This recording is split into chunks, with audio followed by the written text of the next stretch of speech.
Inanunsyo ng mga medical expert at researcher na iibahin na ang pangalan ng Polycystic Ovary Syndrome o mas kilala bilang PCOS upang mas mapalakas pa ang diagnosis at paggamot sa naturang sakit. Ang sakit na PCOS ay isa sa mga karaniwang sakit sa kababaihan kung saan nasa 170 milyon na babae sa mundo ang mayroon nito. Para sa koalisyon ng mga pasyente, clinicians at medical organizations, pinili nila ang Polyendocrine Metabolic Ovarian Syndrome o PMOS bilang pangalan sa naturang sakit. Mas may isasalamin daw kasi nito ang malawak na hormonal at metabolic na epekto sa katawan ng isang babaeng naturang sakit.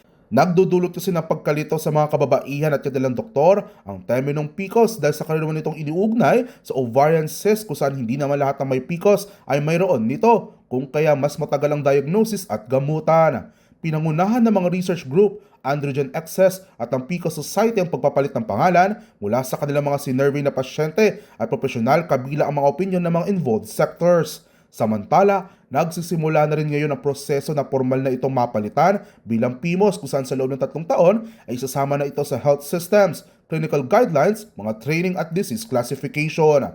Ilan sa mga sintomas ng PMOS ay hindi regular na menstruation, hirap sa pagbubuntis, acne, uncited depression, pag-akyat ng timbang at diabetes.